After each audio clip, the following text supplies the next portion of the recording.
Who called her unworthy? The voice didn't rise above a conversation. It didn't need to. Somehow, those 4 words silenced a ballroom filled with senators, CEOs, celebrities, and people who had spent their entire lives believing money gave them the right to measure another person's worth. 45 minutes earlier, I had been trying to disappear. My name is Claire Bennett, and at 25 years old, I believed hard work solved almost everything. Every Tuesday, Thursday, and Saturday, I attended nursing classes in downtown Manhattan. Every other hour belonged to someone else. I worked breakfast shifts at a neighborhood cafe, evening banquets at the Grand Astoria Hotel, and whenever another server called in sick, I covered their schedule too. Sleep had become something I remembered instead of something I enjoyed. My student loans didn't care if I was exhausted. Rent didn't care either. That Friday evening, rain painted silver streaks across the towering windows of the hotel while chandeliers scattered warm light across polished marble floors. Outside, New York looked cold and restless. Inside, everything shimmered with effortless perfection. Women wore gowns that probably cost more than my 12-year-old Honda Civic. Men adjusted watches worth more than my entire nursing tuition. I quietly straightened my black server's jacket and reminded myself of the same promise I repeated before every shift. Keep your head down. Smile. Finish the night. Go home. The ballroom buzzed with laughter that sounded expensive. Crystal glasses chimed together. A string quartet drifted through the room like soft rain. Every table overflowed with white roses, candles, and polished silver that reflected hundreds of tiny lights across the ceiling. It almost felt magical, if you ignored the invisible wall separating people like me from people like them. Claire, my manager whispered as he hurried past carrying a clipboard. Table 7 gets priority tonight. Don't keep them waiting. I nodded immediately. Of course. My tray felt heavier than usual as I crossed the ballroom. 8 champagne flutes balanced perfectly in practiced hands that had carried thousands before them. Years of waitressing had taught me how to smile through sore feet, aching shoulders, and comments customers assumed people in uniforms couldn't hear. I reached table 7 just as a woman wearing enough diamonds to light the room glanced at me without really seeing me. Finally, she sighed, extending her empty glass with 2 careless fingers. I was beginning to think everyone here had forgotten their place. I smiled politely and refilled her glass without saying a word. That was safer. Around her, several guests continued discussing investment portfolios, luxury properties, and vacations in places I had only seen online. Their voices blended into comfortable certainty. Mine rarely mattered. As I stepped back, careful not to interrupt their conversation, my shoe caught the edge of the thick carpet beneath one of the chairs. The tray tilted just enough for a single champagne flute to slip free. Time slowed. I caught the glass before it struck the marble floor, but a few sparkling drops splashed across the woman's designer sleeve. Her smile disappeared instantly. She stared at the tiny droplets as though I had ruined something far more valuable than fabric. Around us, conversations quietly faded. I opened my mouth to apologize, completely unaware that before the evening ended, one question asked by a man I had never met would change the course of my life forever. The ballroom remained perfectly quiet for exactly 2 seconds, but it felt much longer. The woman slowly looked down at the tiny droplets sparkling on the sleeve of her ivory designer dress as if they had permanently damaged something priceless. I immediately reached into my apron and pulled out a clean linen napkin. I am so sorry, ma'am, I said, keeping my voice steady even though my heart had already begun racing. It was completely my fault. She did not take the napkin. Instead, she stared at me with the kind of smile that never reached someone's eyes. Do you know how much this dress costs? She asked. I swallowed. No, ma'am. Exactly, she replied softly, loud enough for everyone around the table to hear. A few polite laughs followed. They were not cruel laughs, just comfortable ones. The kind people shared when they assumed everyone belonged on the same side of the invisible line. I lowered my eyes and carefully wiped the few drops from the edge of the tablecloth before stepping back. Again, I sincerely apologize. I expected the conversation to continue. Instead, another guest leaned back in his chair with an amused grin. These hotels really need higher standards when hiring staff. Someone else chuckled. They probably hire anyone willing to work for minimum wage. More laughter drifted around the table. None of them sounded angry. Somehow that made it worse. They spoke as though I were furniture standing beside them instead of a human being. My fingers tightened around the tray, but years of working customer service had taught me something important. Sometimes dignity was choosing silence when every emotion inside you begged to answer. I simply nodded once. Would anyone else like a refill? The woman finally accepted the napkin without thanking me. No. Just try not to touch anything else. I quietly stepped away. My cheeks burned, but I refused to let the tears gathering behind my eyes escape. My mother had always told me that self-respect was not something another person could hand you or take away. It was something you protected yourself. I repeated those words silently as I crossed the ballroom toward the service station. Every step felt heavier than the last. Behind me, elegant conversations resumed as though nothing had happened. My manager met me near the kitchen entrance. His expression looked more nervous than angry. "Claire," he whispered urgently, "please be extra careful tonight. Those guests donate millions every year. We cannot afford complaints." I nodded before he even finished speaking. "I understand." He hesitated for a second, almost looking guilty. "I know you do." Then he hurried away to greet another arriving guest.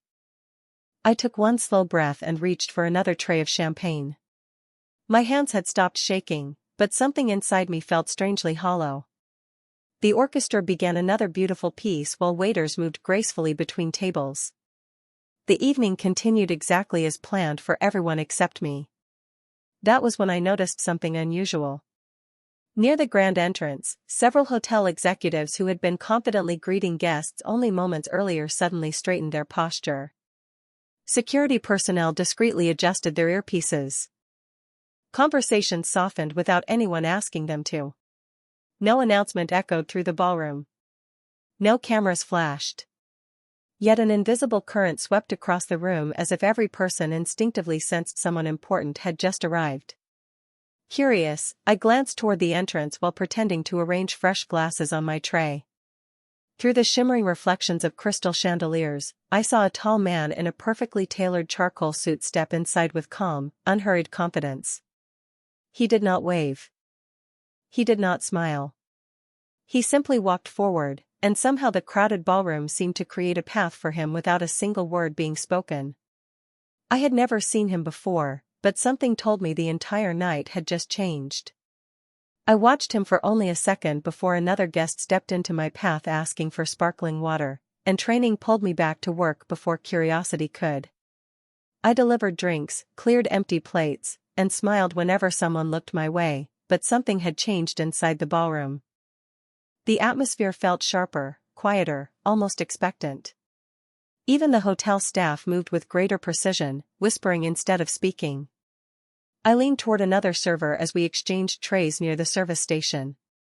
"Who just came in?" I asked softly. She glanced toward the ballroom entrance before lowering her voice even further. "I do not know for sure," she admitted. "But everyone is acting like royalty just walked through the door." Before I could ask another question, my manager appeared again. "Claire, table 7 requested another bottle of champagne. Personally deliver it." I nodded without hesitation. "Right away." I carried the chilled bottle across the ballroom, carefully weaving between elegantly dressed guests who barely noticed me. The woman from earlier was laughing again, the unpleasant moment apparently forgotten by everyone except me. As I approached, she looked directly at me with that same polished smile. "There she is," she said to the others. "Our little accident waiting to happen." Several people smiled politely. One gentleman adjusted his cufflinks before saying, "Hopefully she has steadier hands this time." I forced myself to maintain eye contact without showing how deeply the words landed. "May I pour the champagne?" I asked. Please do, the woman replied. Although I suppose replacing the carpet would be easier than replacing this dress. More quiet laughter circled the table. I poured each glass with slow, careful precision. Not a single drop spilled. As I reached the final glass, the woman tilted her head slightly. Tell me, Claire. Is this your career, or are you simply passing through until something better comes along? The question sounded innocent enough, but her expression told a different story. I am in nursing school, I answered honestly. I work here to pay my tuition. She raised one eyebrow. How admirable. The man beside her smiled into his wine. The American dream is still alive. Another guest added, if she finishes. They all laughed again. My smile remained in place, although it suddenly felt heavier than the tray in my hands. Education is expensive, I replied quietly. But I believe it is worth every hour. The woman studied me for a moment before leaning back in her chair. Confidence is charming. She paused deliberately. Sometimes misplaced, but charming. No one interrupted her. No one suggested she had gone too far. They simply watched to see how I would respond. I thought about my mother working double shifts after my father passed away. I remembered every bill she had paid before buying herself new shoes. I remembered promising her that one day I would wear scrubs instead of a server's uniform. Those memories steadied me better than pride ever could. Thank you, I answered gently. I hope you enjoy the rest of your evening. I turned to leave, but before I had taken 2 steps, her voice floated through the ballroom once more. Some people simply do not belong in rooms like this. She did not shout. She did not need to. The sentence traveled just far enough for nearby conversations to hesitate. My footsteps stopped without permission.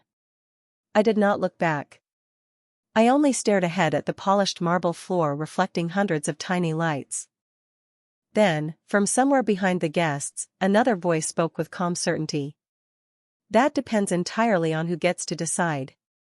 The words settled over the ballroom with surprising ease, neither loud nor dramatic, yet every nearby conversation dissolved into silence. I slowly turned around, following the direction of the voice for the first time instead of pretending not to notice the man everyone else seemed to recognize.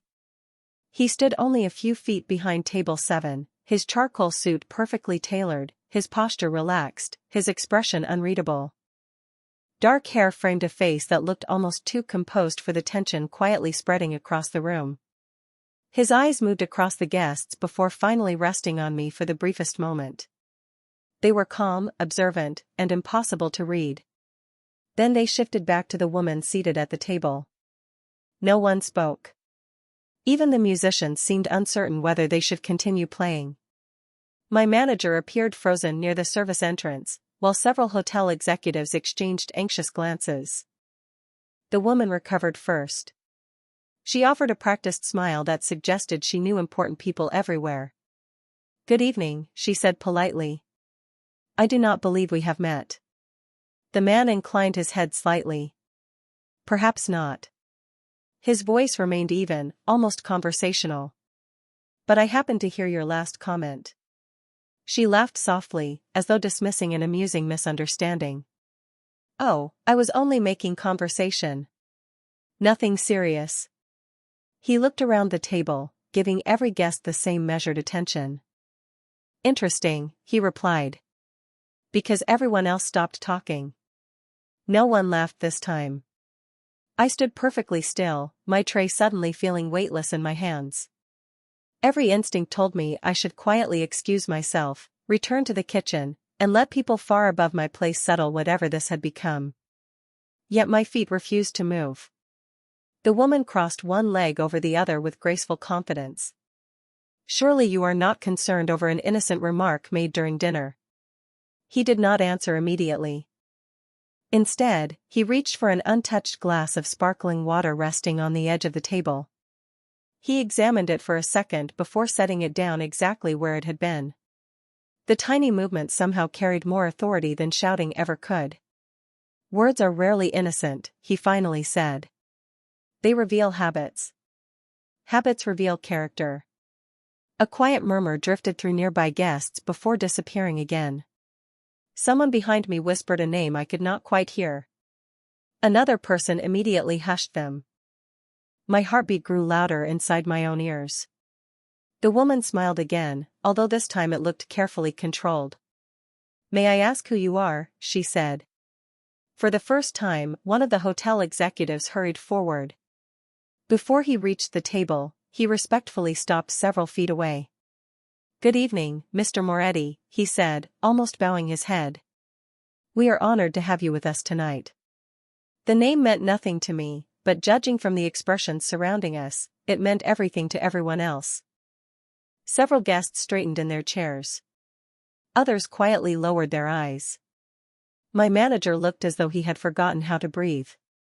Mr. Moretti acknowledged the greeting with the smallest nod before returning his attention to the woman. "You asked who decides whether someone belongs in a room like this." His voice never changed. "I find that question worth exploring." Then he slowly looked around the ballroom, meeting the eyes of one guest after another until the silence became almost tangible. When he finally spoke again, every person within earshot seemed to stop breathing at the same time. "Tell me," he said quietly, "who here decided that a person's uniform determines their worth?" No one answered. The silence stretched across the ballroom so completely that I could hear the faint hum of the air conditioning above the chandeliers and the soft crackle of candle flames dancing inside crystal holders. Mr. Moretti remained perfectly still, his hands resting comfortably at his sides as though he had all the time in the world. He was not demanding an answer. He was simply waiting for the truth to become too heavy for someone to keep carrying. I had never witnessed silence hold that much weight before. The woman who had mocked me glanced around the table, searching for someone willing to rescue her with a joke or a change of subject. No one moved. The businessman who had laughed only moments earlier suddenly became fascinated by their wine glasses. One adjusted his tie. Another reached for his water without taking a sip. Their confidence had quietly disappeared. My manager looked torn between stepping forward and pretending none of this was happening. Even the hotel executives remained frozen several feet away, careful not to interrupt. Finally, the woman forced a smile. "I think this has all become rather exaggerated," she said lightly. "We were simply enjoying conversation. Surely no one believes I intended to insult anyone." Mr. Moretti tilted his head ever so slightly. Intent and impact are rarely identical. His voice stayed calm, never rising above an ordinary conversation, yet every word seemed to travel effortlessly through the room. "Did you or did you not suggest that she did not belong here?" The woman hesitated. It lasted only a heartbeat, but everyone noticed. "I merely observed that certain environments require certain standards." "Standards," he repeated thoughtfully. An interesting choice of words. He looked toward me for only a second before returning his attention to her. "What standard failed this evening?" She opened her mouth, then closed it again. "She spilled champagne." I instinctively lowered my eyes. The memory of those few sparkling drops still burned in my mind. Mr. Moretti nodded once. "And after that?" She frowned. "I do not understand." "Did she argue with you?" "No." "Did she raise her voice?" "No." "Did she blame someone else?" "No." His questions arrived one after another with quiet precision, each requiring only a single answer. "Did she apologize immediately?" "Yes." "Did she continue serving your table professionally?" The woman looked down at the untouched champagne in front of her before answering in a much softer voice. "Yes." He let another brief silence settle over the room. "Then the standard appears to have been met." A few guests shifted uncomfortably in their chairs. Someone quietly cleared his throat.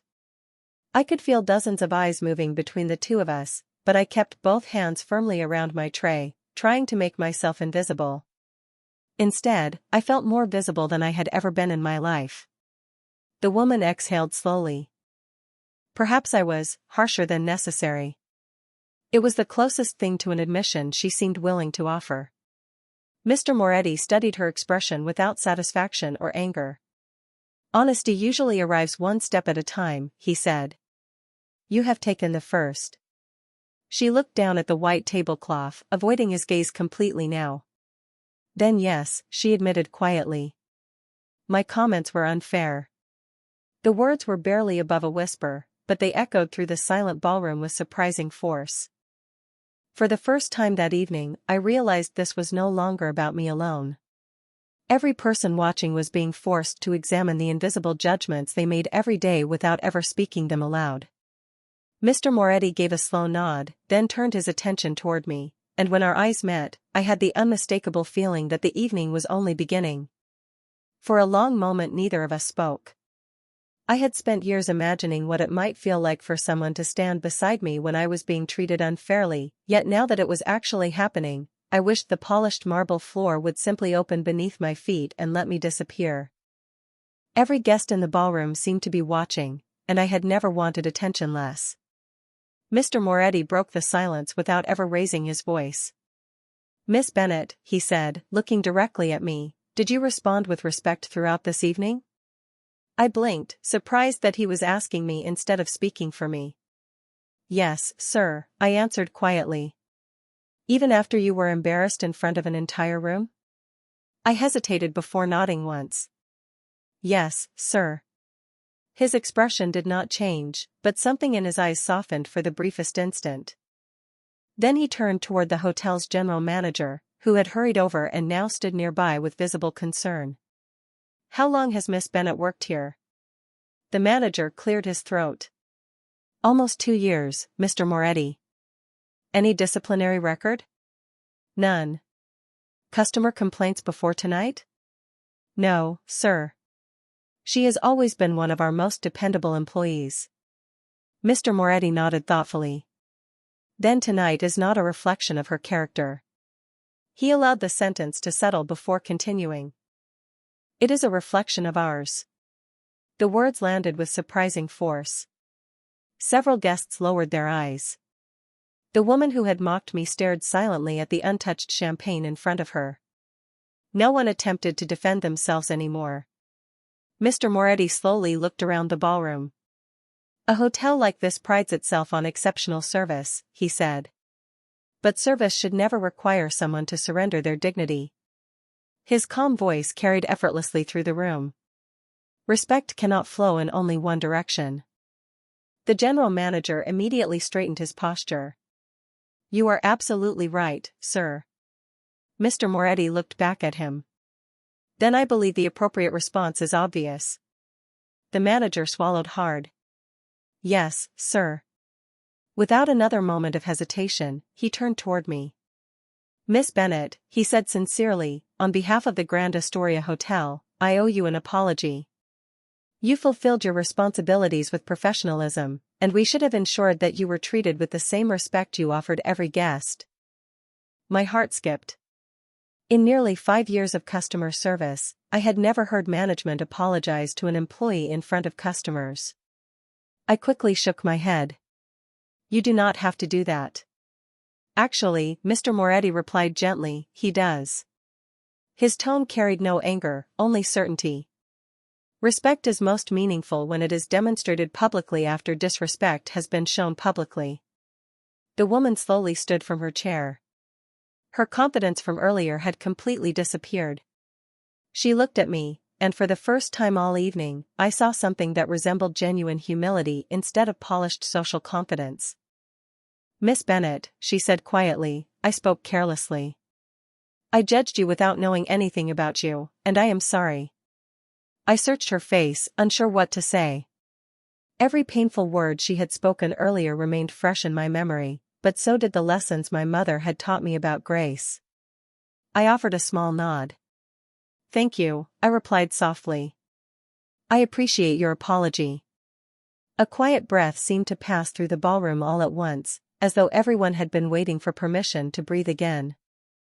The orchestra cautiously resumed playing, conversation slowly returned, and waiters began moving once more between the tables. Yet nothing felt the same. As guests returned to their dinners, Mr. Moretti looked at me one final time before turning to leave. Miss Bennet, he said with a faint smile that barely touched his lips, never let someone else decide the value of a life they have never taken the time to understand. Then he walked away, and somehow those simple words stayed with me far longer than the applause that quietly followed behind him. I expected the evening to return to normal after that, but normal never came back. Guests resumed their conversations, servers continued carrying trays across the ballroom, and the string quartet filled the air with elegant music, yet beneath the polished surface, something invisible had shifted. People looked at me differently. Some smiled with genuine kindness. Others avoided my eyes completely. A few even thanked me when I refilled their glasses, as though they had suddenly remembered that basic courtesy was free. I finished serving table 7 without another unpleasant comment. The woman who had apologized spoke very little for the remainder of the dinner, and every time I approached, she met my eyes instead of looking through me. It was a small change, but somehow it mattered. Near the end of the banquet, I noticed Mr. Moretti standing alone beside the floor-to-ceiling windows overlooking the rain-soaked Manhattan skyline. Unlike everyone else, he did not seem interested in networking or making conversation. He simply watched the city lights reflecting across the wet streets nearly 30 stories below. I carried a tray of coffee toward the nearby tables when he quietly turned in my direction. "Miss Bennet." His voice remained calm, almost effortless. I stopped beside him. "Yes, sir? You have been on your feet all evening."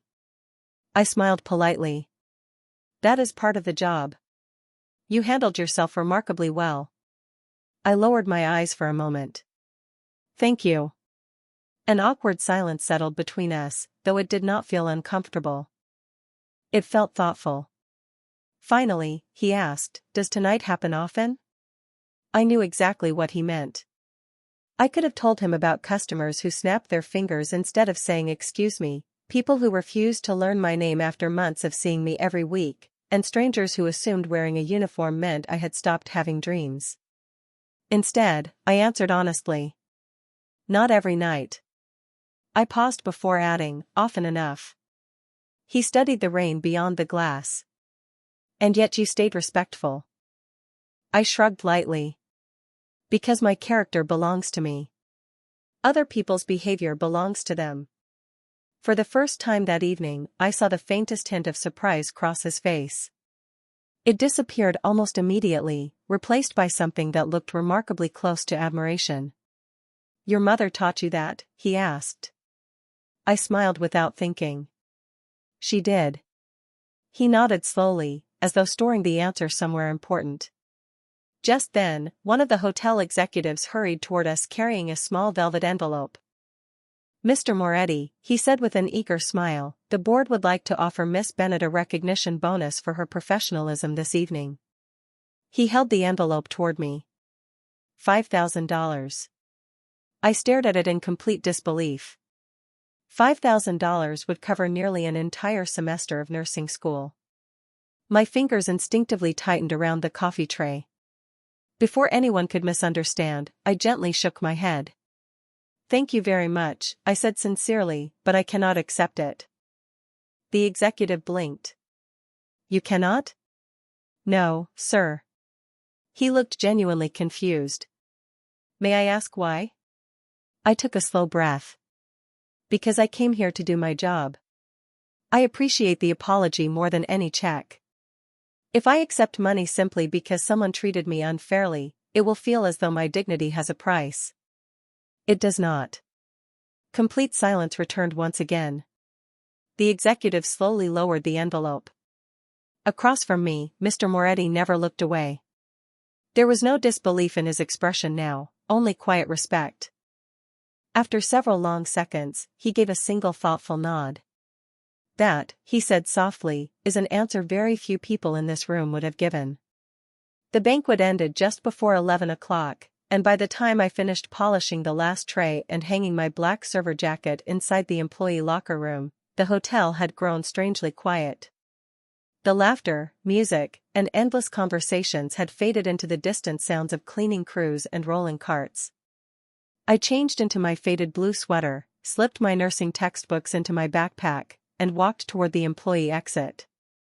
Rain still fell steadily across Manhattan, covering the sidewalks in shimmering reflections of yellow taxi lights and towering office buildings. I pulled my hood over my head and smiled to myself. Tomorrow morning I had an anatomy exam, and somehow that felt far more important than everything that had happened inside the ballroom. As I reached the bus stop across the street, my phone buzzed with a message from my younger sister, Emily. Do not forget to sleep tonight. You cannot memorize an entire textbook at 2 in the morning again. I laughed quietly and replied, I make no promises. The bus arrived 5 minutes later. During the ride home, I rested my forehead against the cool window, replaying the evening in my mind. Mr. Moretti's words echoed louder than the applause that had followed them. Respect cannot flow in only one direction. I wondered what kind of life taught a man to speak with such certainty. People had reacted to him long before he had spoken a single sentence. It was not celebrity. It was something else. Something quieter and far more powerful. By the time I reached my apartment building in Queens, midnight was only a few minutes away. My apartment was small enough that I could touch the kitchen counter from the living room without taking more than 3 steps, but it was clean, warm, and completely mine. I placed my backpack beside the worn sofa, heated a bowl of leftover vegetable soup, and opened my anatomy notes while eating. Less than 15 minutes later, my phone rang. The caller identification showed the hotel. I answered immediately. Hello, this is Claire. My manager sounded unusually formal. Claire, I need you to come to my office tomorrow morning before your afternoon shift. My stomach tightened. Is something wrong? A long pause followed. Human Resources would like to review tonight's incident. I frowned. I thought everything had been resolved. So did I. His voice sounded tired. Just come in at 10. We will talk then. The call ended before I could ask another question. Sleep came slowly that night. Every possible explanation crossed my mind. Maybe they wanted another statement. Maybe the guests had filed paperwork after all. Maybe it was only routine. By morning, I convinced myself there was nothing to worry about. I arrived at the Grand Astoria precisely at 10 o'clock wearing my only navy blazer over a simple white blouse. My manager greeted me with an expression I had never seen before. He looked genuinely uncomfortable. He invited me into the small office behind the employee lounge and quietly closed the door. Human Resources sat across from me with a folder already open. They thanked me for coming, complimented my work ethic, and spoke kindly enough that I almost relaxed. Then the director folded her hands together. Claire, she said carefully, after reviewing last night's events, ownership believes the publicity surrounding the incident may affect future guest experiences. I stared at her, not understanding. She slid a single envelope across the desk. Effective immediately, your employment with the Grand Astoria has been terminated. The room suddenly felt much smaller. I looked from the envelope to my manager, hoping he would explain that this was some terrible misunderstanding. Instead, he lowered his eyes, and in that heartbreaking moment, I realized the people who had apologized to me in public had chosen convenience over character once the audience was gone. I did not open the envelope until I reached the sidewalk outside the hotel. The rain had stopped, leaving the streets washed clean beneath a pale gray sky, but nothing inside me felt clear anymore. I stood across from the revolving doors of the Grand Astoria, staring at the neatly typed termination letter that thanked me for my service and wished me success in my future endeavors. 2 years of double shifts, missed holidays, aching feet, and smiling through exhaustion had been reduced to a single sheet of paper. I folded it carefully instead of tearing it apart. Anger would not pay my tuition. It would not cover next month's rent. It would not help me become the nurse I had promised my mother I would one day be. I slipped the envelope into my backpack, squared my shoulders, and began walking toward the subway station. Halfway down the block, my phone buzzed. Emily. How did the meeting go? She asked the moment I answered. I smiled even though no one could see it. I have had better mornings. Her cheerful voice immediately turned serious. Claire, what happened? I stopped beside a small coffee cart on the corner and looked at the steam rising from fresh cups. They let me go. Silence filled the line. Because of last night? She finally whispered. I think because it became inconvenient to keep me. Emily sighed softly. Come home tonight. We will figure something out. We always do, I replied. After hanging up, I bought the smallest black coffee on the menu with the few dollars left in my wallet and continued toward the subway. I spent the afternoon submitting applications to every restaurant, cafe, and hotel within commuting distance. By sunset I had received 2 automatic rejection emails and 1 interview invitation for a weekend breakfast shift that paid less than my previous job. It was not much, but it was honest work. That evening, while I sat surrounded by anatomy flashcards at my tiny kitchen table, the local business news played quietly on the old television in the corner. I barely paid attention until the anchor's voice suddenly caught my ear. In a surprising development this afternoon, Moretti Capital Holdings finalized the acquisition of the historic Grand Astoria Hotel. Industry analysts describe the purchase as one of the fastest hospitality transactions completed this year. My pencil stopped moving. The screen showed the familiar entrance where I had stood only hours earlier. Then a photograph of Mr. Ethan Moretti appeared beside the headline. So that was who he really was. Not simply an influential guest. A businessman whose decisions made national news.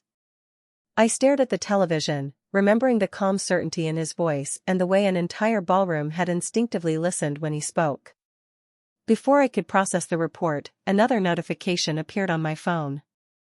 It was an email from the Grand Astoria requesting that all former and current employees attend a mandatory staff meeting at 9 o'clock the following morning. Former employees. I almost laughed at the strange wording. Curious, I opened the message again to make sure I had read it correctly. It was genuine. No explanation. No agenda. Just a mandatory meeting signed by the Office of Executive Ownership. I slept very little that night, my mind searching for answers that refused to come. At exactly 8:55 the next morning, dozens of confused employees gathered inside the hotel ballroom where only 2 nights earlier I had carried trays beneath glittering chandeliers. Familiar faces whispered uncertainly to one another while department managers stood quietly along the walls. Then the ballroom doors opened, and Ethan Moretti walked inside with the same calm confidence I remembered. Every conversation immediately disappeared. He looked across the room until his eyes briefly met mine, and without consulting a single note, he began to speak. The ballroom remained completely silent as Ethan Moretti stepped onto the small stage where hotel executives usually welcomed investors and charity donors. There were no dramatic introductions, no flashing cameras, and no applause. He simply adjusted the microphone a fraction of an inch before speaking in the same calm voice I remembered from 2 nights earlier. Good morning. Every employee stood motionless. Housekeepers, chefs, servers, receptionists, security officers, and department managers filled the room. Some looked nervous. Others looked confused. I felt both. Ethan slowly looked across the audience before continuing. Yesterday morning, ownership made several personnel decisions before my acquisition became official. He paused just long enough for everyone to understand exactly what he meant. Those decisions were reviewed last night. A quiet ripple moved through the crowd. I noticed my former manager standing near the back of the room with his hands folded tightly in front of him. His expression revealed nothing. Ethan continued. An organization cannot expect excellence from employees while failing to offer them fairness. Professional standards apply to leadership first. Everything else follows. He turned toward the human resources director standing beside the stage. Would you please read the findings? She opened a folder with slightly trembling hands. After reviewing employee records and witness statements regarding the incident during Friday evening's gala, executive ownership has determined that Miss Claire Bennett acted professionally at every stage of the event. She looked toward me before continuing. Her termination violated both company policy and the values this organization intends to uphold. My heartbeat echoed inside my chest. The room remained so quiet that every page she turned seemed unusually loud. Effective immediately, she continued, Miss Bennett's termination has been rescinded with full back pay and restoration of seniority. Several employees quietly exchanged surprised glances. I stood frozen, unable to process what I had just heard. The director continued reading. In addition, all management personnel responsible for approving disciplinary action without completing the required internal review have been relieved of those responsibilities pending further evaluation and retraining. My former manager slowly lowered his head. No one celebrated. No one whispered. The atmosphere remained solemn rather than triumphant. Ethan finally stepped forward again. Accountability is not punishment, he said. It is correction. If people are afraid to admit mistakes, organizations never improve. He allowed the words to settle before looking directly at me. Miss Bennett, would you please join me for a moment? Every pair of eyes followed me as I slowly walked toward the stage. My knees felt strangely unsteady. I had spoken in front of nursing classes before, but nothing compared to standing before hundreds of coworkers while the owner of the hotel waited patiently beside me. Once I reached him, he extended a neatly folded employment letter. Your position is yours if you still want it. I accepted the envelope but did not open it. Instead, I looked up at him.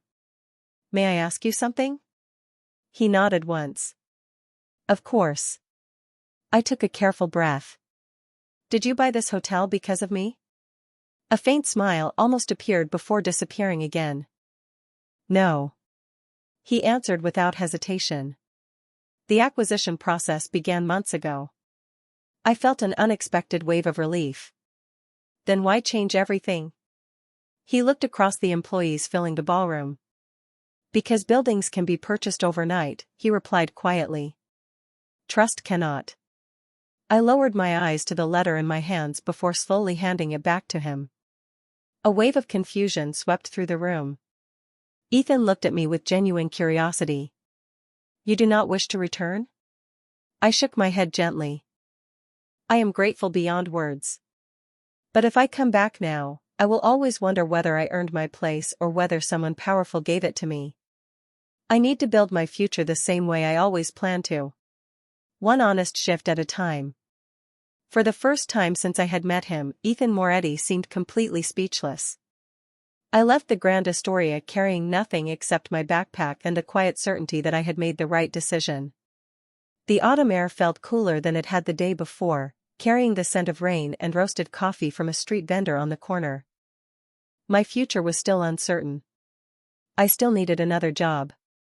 My tuition bill had not magically disappeared. My rent would still be due in 12 days. Yet for the first time in weeks, I walked without feeling as though I had compromised a piece of myself just to survive. 3 days later, I started working the breakfast shift at a small family-owned cafe on the Upper West Side. It was nothing like the Grand Astoria. The tables did not sparkle beneath crystal chandeliers. The customers wore sweaters instead of designer suits. Most of them knew the owner's name, and many remembered mine after only one visit. The tips were smaller, but the smiles were genuine. Between serving coffee and fresh pastries, I reviewed nursing flashcards behind the counter whenever business slowed. It was not glamorous, but it felt honest. One quiet Wednesday morning, the owner, Mrs. Alvarez, handed me an envelope that had arrived without a return address. Someone insisted I give this directly to you, she said. Inside was a handwritten note on thick cream-colored paper. There were only 2 sentences. Congratulations on choosing your principles over convenience. The world always needs more people who cannot be purchased. There was no signature, but I immediately recognized the precise handwriting. I folded the note carefully and slipped it inside the anatomy textbook I carried every day. Somehow those words encouraged me more than the $5,000 bonus I had refused. Life settled into a peaceful rhythm after that. Classes during the afternoon. Cafe shifts in the morning. Studying late into the evening beside the tiny kitchen table in my apartment.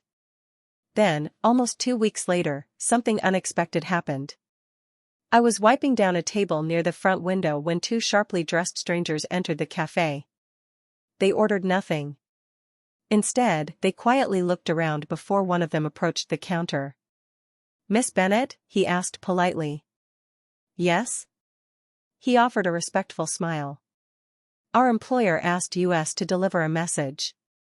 My first thought was Ethan, but the man immediately shook his head as though reading my expression. "Not Mr. Moretti." My stomach tightened. "Then who?" "Someone who believes recent public attention surrounding your story may be professionally useful." He placed an expensive-looking business card on the counter. It belonged to a media consulting company I had never heard of. "Our client would like to arrange interviews, endorsements, and appearances. There is considerable public interest in your situation." I stared at the card before gently sliding it back toward him. "Thank you, but I am not interested." The man seemed surprised. "You have not heard the financial offer." "I do not need to." He exchanged a brief glance with his colleague. "You could earn more in a week than you currently earn in several months." I smiled politely. "Maybe. But I am studying to become a nurse, not a headline." They left without another argument. Mrs. Alvarez watched them disappear through the front window before looking at me. "You attract unusual visitors." I laughed softly. "Apparently." Neither of us noticed the black sedan parked quietly across the street until it slowly pulled away a few moments later. Inside, Ethan Moretti sat in the rear seat, watching the cafe through the rain-spotted window. His driver glanced into the mirror. "Should I pull over, sir?" Ethan continued looking toward the small storefront where I had already returned to serving coffee as though nothing unusual had happened. After several thoughtful seconds, he answered with the same calm certainty that had first silenced an entire ballroom. "No." A faint smile crossed his face. "She does not need someone to rescue her. She only needs a world that stops trying to distract her from becoming who she is meant to be." 2 months passed more quickly than I expected. Winter settled over New York, dusting rooftops with a thin layer of snow while the city continued moving at its relentless pace. My mornings belonged to the cafe, my afternoons to nursing school, and my evenings to textbooks spread across the tiny kitchen table in my apartment. Life was still difficult, but it finally felt like it was moving in the direction I had chosen instead of one someone else had chosen for me. One Friday afternoon, our clinical instructor announced that several students had been selected to assist at a community health fundraiser hosted inside the Grand Astoria Hotel. The irony almost made me laugh. I had not stepped inside the building since the day I declined my old position. "Claire," my instructor said with a smile, "your communication skills make you an excellent fit for greeting guests and assisting our volunteer nurses." I accepted without hesitation. That evening, the ballroom looked completely different from the one I remembered. The chandeliers still glowed warmly above polished marble floors, but elegant decorations had been replaced with health education booths, blood pressure stations, and tables offering free wellness information for local families. Children ran between displays while volunteers answered questions with patient smiles. It no longer felt like a room built to impress wealthy donors. It felt like a place built to serve people. I was helping an elderly gentleman complete a medical history form when a familiar voice spoke behind me. "Miss Bennett." I turned and found Ethan Moretti standing nearby in a simple navy suit without the crowd of executives that usually surrounded him. For a brief moment, it felt as though neither of us quite knew how to begin. Then I smiled. "Good evening." He glanced around the ballroom before looking back at me. "You seem exactly where you belong." I laughed softly. That is probably the nicest compliment anyone has given me. Before he could answer, an elderly woman sitting nearby suddenly looked unsteady as she attempted to stand after having her blood pressure checked. Her balance shifted, and the clipboard slipped from her hands. Without thinking, I immediately stepped beside her. "Take your time," I said gently. "There is no need to rush." I guided her back into the chair while asking simple questions to help her remain calm. One of the volunteer nurses quickly joined us with a glass of water and repeated the blood pressure reading. Within a few minutes, the woman smiled again, reassuring us that she simply had not eaten enough before arriving. Ethan remained quietly nearby the entire time, never interrupting, never attempting to take control. When everything settled, he looked at me with unmistakable respect. "You never hesitated," he observed. I shook my head. "People need calm before they need answers." He remained thoughtful for several seconds. "Most leaders spend years learning that lesson." I smiled. "Most nurses learn it during their first semester." For the first time, he laughed. It was quiet and genuine, transforming the composed expression I had always associated with him into something unexpectedly human. "Perhaps," he admitted, "I still have a great deal to learn." I looked around the busy ballroom where volunteers, students, physicians, and families worked side by side without caring who owned the building or who served coffee only months earlier. "I think we all do," I replied. He followed my gaze across the room before slowly nodding. In that moment, I realized something important. The man who had once defended my dignity with quiet authority had changed as well. He no longer seemed interested in proving the strength of his influence.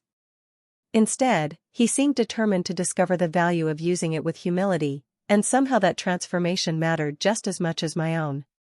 Spring arrived quietly, almost unnoticed, until one morning I realized the trees lining the streets outside my apartment had begun wearing fresh green leaves again. Graduation day came with clear blue skies, a gentle breeze, and the unmistakable feeling that life had somehow kept every promise I had refused to abandon. As I crossed the stage to receive my nursing degree, I searched the audience until I found Emily standing in the front row, wiping away tears she insisted were caused by the sunlight. I laughed despite myself. My mother was no longer there to see it, but I felt her presence in every step I took. After the ceremony ended, classmates celebrated with photographs and family dinners while I quietly returned to the community health center where I had accepted my first full-time nursing position. It was not the largest hospital in New York. It was not the highest-paying job. But every patient who walked through those doors reminded me why I had chosen this path long before anyone knew my name. Several weeks later, an invitation arrived asking me to attend the reopening celebration of the Grand Astoria Hotel after months of renovation and organizational reform. I hesitated before accepting. This time I entered through the front entrance, not carrying a tray or wearing a uniform, but dressed in a simple navy blue dress with my nursing identification still tucked inside my purse after finishing an afternoon shift. The ballroom looked familiar, yet entirely different. Families, teachers, firefighters, nurses, students, hotel employees, and community volunteers filled the room together. Wealth had not disappeared, but it no longer occupied the center of attention. Service did. On the main stage, Ethan Moretti stepped to the podium without ceremony. The room gradually fell silent, just as it had the first evening I met him. He thanked the employees who had remained through difficult months, recognized community organizations, and spoke about rebuilding trust instead of reputation. Then his eyes found me standing quietly among the guests. "Several months ago," he said, "I witnessed a young woman being judged before anyone took the time to know her. That evening reminded me that the greatest measure of any institution is not how it welcomes its most powerful guests, but how it treats the people with the least power to defend themselves." No one interrupted. Every person listened. "Success can purchase beautiful buildings," he continued, "but character is what makes people feel safe enough to walk through their doors." He stepped away from the podium and walked toward me through the crowd. There was no spotlight following him, no dramatic music, only hundreds of people watching with quiet curiosity. When he reached me, he smiled with the same calm sincerity I had come to recognize. "Miss Bennett," he said, "you once refused an opportunity because you wanted to earn your future honestly. I have respected that decision every day since." I smiled back. "And you reminded me that influence means very little unless it protects someone else's dignity." We shook hands, nothing more, nothing less. The applause that followed was not for either of us alone. It belonged to every employee who had ever felt invisible, every student working late shifts to chase a dream, every person who had chosen integrity when compromise seemed easier. As I left the hotel that evening, I paused outside beneath the warm glow of the entrance lights and looked back one last time. Months earlier I had walked out carrying a termination letter and wondering whether the world truly rewarded kindness. Now I walked away carrying something far more valuable. Proof. Proof that dignity survives humiliation. Proof that respect can change an entire room when even one person refuses to stay silent. And perhaps the most important lesson of all was this. The people who change your life are not always the ones who give you power. Sometimes they are simply the ones who remind you that your worth was never theirs to measure in the first place.